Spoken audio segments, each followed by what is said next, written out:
चंद्रशेखर आजाद जो हैं भैया, आज हम लोगों के साथ यहाँ क्यों बैठे हैं? ये गलती उन बच्चों की नहीं है जो सिलेक्ट हुए हैं, उन बच्चों की गलती नहीं है, इनके अधिकारियों की, इनके मंत्री की गलती है। अगर आपने रायता फैलाया तो समेटेंगे आप ही ना।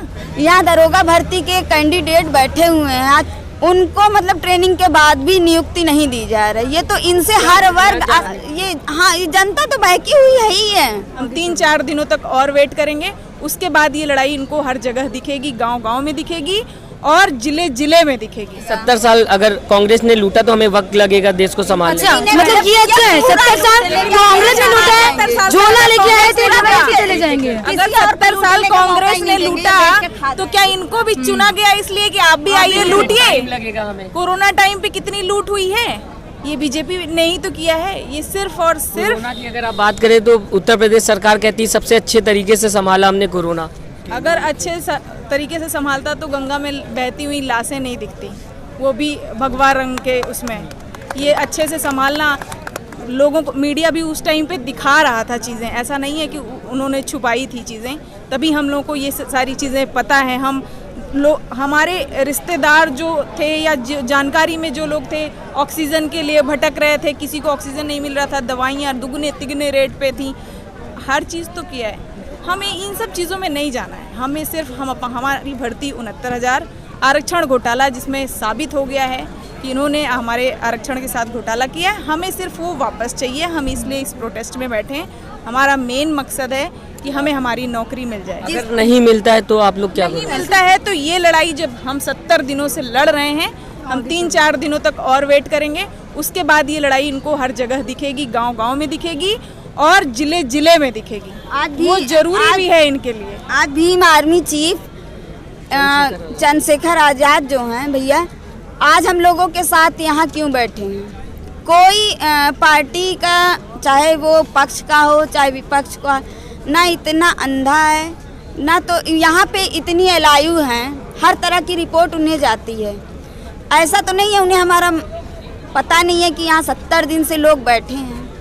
सदन में वो जाके झूठ बोलते हैं कि अराजक तत्व हैं, ये हमारे घर पे आ जाते हैं, प्रायोजक हैं, हमारे घर में आते हैं, हमको हमारे बच्चे डर जाते हैं। आप ऐसा काम क्यों करते हैं कि लोगों को अपनी गुहार लगाने आपके दरवाजे तक पहुंचना पड़े, और वहाँ अगर वो अपनी गुहार लगाने पहुँचते हैं तो आपको ये लगता है कि वो आपको डराने निकले हैं। ये कैसी वो है, आप गलत भी करोगे और लोग अगर अपनी गुहार लगाने आए तो आप उनको कहोगे ये अराजक हैं, ये प्रायोजित हैं, ये विपक्षी पार्टी के लोग हैं। ये गलत है।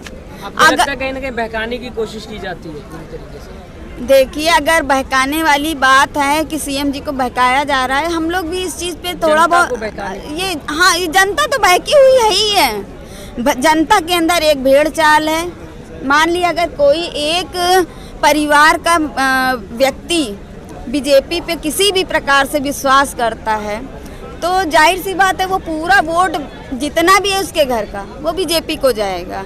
लेकिन आज जो समय हम देख रहे हैं वो अब जागरूक हो रहा है। लोग देख रहे हैं कि आज इको गार्डन में इतने तरह के धरने होते हैं। ये धरने ऐसे तो नहीं हो रहे हैं, ऐसा नहीं है हम लोग पिछड़े वर्ग से हैं इसलिए धरना दे रहे हैं, हमारे साथ गलत हुआ है। यहाँ लगभग हर वर्ग इनसे परेशान है। ये आप देखेंगे यहाँ दरोगा भर्ती के कैंडिडेट बैठे हुए हैं, आज 4-5 दिन हो गया है, उनको मतलब ट्रेनिंग के बाद भी नियुक्ति नहीं दी जा रही। ये तो इनसे हर वर्ग आखिर में क्या चाहते हैं आप सरकार से? फिलहाल हम ज़्यादा चीज़ों में कहने के लिए तो हम नहीं है हमारे पास कुछ, क्योंकि वो हमारा क्षेत्र नहीं है। तो हम केवल अपना वो चाहते हैं कि हम सीएम जी ने हमें आश्वासन नहीं दिया, उन्होंने निर्देश दिया था कि हमारे मसले का निस्तारण कर दिया जाए।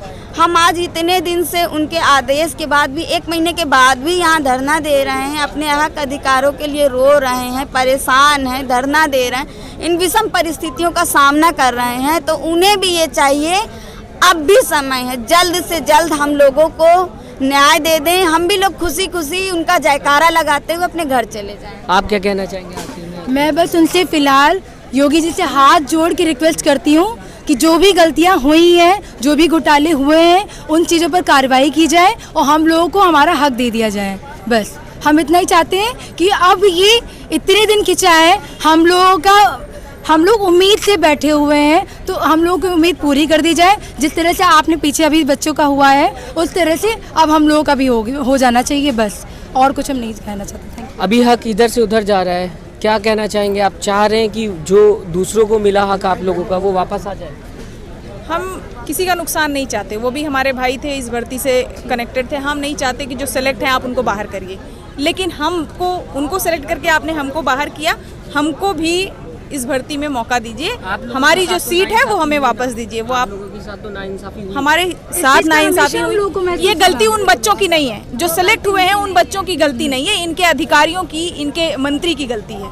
आपने उनको अगर सेलेक्ट किया है तो वो गलत किया है आपने ना। तो आप अगर गलती कर रहे हैं तो उसका खामियाजा बच्चों को क्यों भुगताएंगे?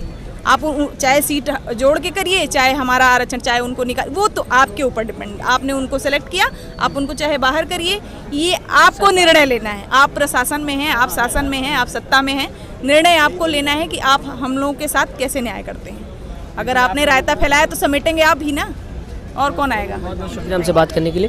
तो आपने सुना कि जिस तरीके से अभी महिलाओं ने कहा कि एक तरफ सरकार ने जो कहा था कि 69,000 सीटें जो हैं उस पे हम भर्ती देंगे, लेकिन आज जो है लोग रोड पे आए हुए हैं, वो ये मांग कर रहे हैं कि कहीं ना कहीं जो भर्ती थी वो नहीं मिली, अब सरकार जल्द से जल्द भर्ती दे दे। जो दूसरे लोगों को भर्ती जो घोटाला हुआ बताया जा रहा है कि यहाँ पे जनरल कास्ट के लोगों को यहाँ इनकी सीटें दे दी गई, उसमें सरकार के ऊपर है, सरकार क्या करती, सरकार क्या चाहती, सरकार किस तरीके से देती। फिलहाल ये लोग बस इतना चाहते हैं कि सरकार ने जो इनको वादा किया था 2019 में, इन्होंने परीक्षा पास की थी, उसके बाद इनको ये कहा गया था कि आप लोगों की नौकरी तय हो चुकी है, वो इनको मिल जाए। फिलहाल आप भी हमें ज़रूर बताइएगा आपको क्या लगता है कि क्या सरकार इनकी नौकरी जो है इनको देगी, या इसका असर 2022 चुनाव में देखने को मिलेगा। नमस्कार।